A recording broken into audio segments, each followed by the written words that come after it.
અમદાવાદમાં ફટાકડાના વેપારીઓ વિરુદ્ધ છેતરપિંડીની ફરિયાદ નોંધાઈ। શાહપુરમાં 3 ફટાકડાના વેપારીઓ વિરુદ્ધ 4 કરોડ 50 લાખની છેતરપિંડીની ફરિયાદ નોંધાઈ। ફરિયાદી પાસેથી ટુકડે ટુકડે ઉછીના રૂપિયા લઈ અને છેતરપિંડી કરવામાં આવી। પૈસાની સામે મકાન અને દુકાન લખી અને ફરિયાદીને આપી હતી।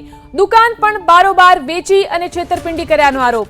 રત્નાબેન વાસવાણી, દીપક વાસવાણી અને આનંદ વાસવાણી વિરુદ્ધ આ ફરિયાદ નોંધાઈ છે।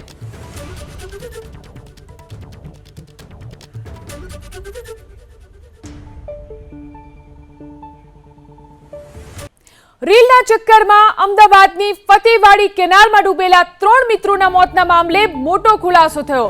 ટ્રાફિક પોલીસે મૃતકના મિત્ર રુદ્ર સોલંકી, હૃદય વૈયાતા અને ધ્રુવ સોલંકીના નિવેદન નોંધ્યા, જેમના નિવેદનમાં ખુલાસો થયો છે કે 7 જેટલા મિત્રોએ રીલ્સ બનાવવા અને તસવીરો ખેંચવા માટે સ્કોર્પિયો કાર ભાડે લીધી હતી। ઉંમર નાની હોવાથી અને લાયસન્સ ન હોવાથી મિત્રોએ મૌલિક જાવેરાના નામે કાર ભાડે લીધી હતી। જો કે મૌલિક આમાંથી કોઈનો મિત્ર નહોતો। રુદ્ર અને હૃદયના એક મિત્રએ મૌલિકનો સંપર્ક કરાવ્યો હતો। બાદમાં 4 કલાકના 3500 રૂપિયામાં સ્કોર્પિયો કાર ભાડે લીધી હતી।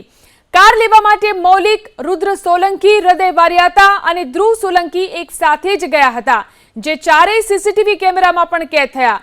રુદ્ર સોલંકી કાર ચલાવી અને વસ્ત્રાપુરથી ફતેવાડી સુધી લાવ્યો હતો, જેમાં તેની સાથે હૃદય, ધ્રુવ સોલંકી અને વિરાજસિંહ સોલંકી પણ હતા। બાદમાં કાર યશ સોલંકીને આપી હતી। જો કે યશ સોલંકીની કાર ન ચાલતી હોવાથી યક્ષ ડ્રાઇવિંગ સીટ પર બેઠો હતો, જે બાદ હેન્ડ બ્રેક ન ખુલતા યક્ષે એક્સિલેટર પર પગ મૂક્યો અને આ દુર્ઘટના સર્જાઈ।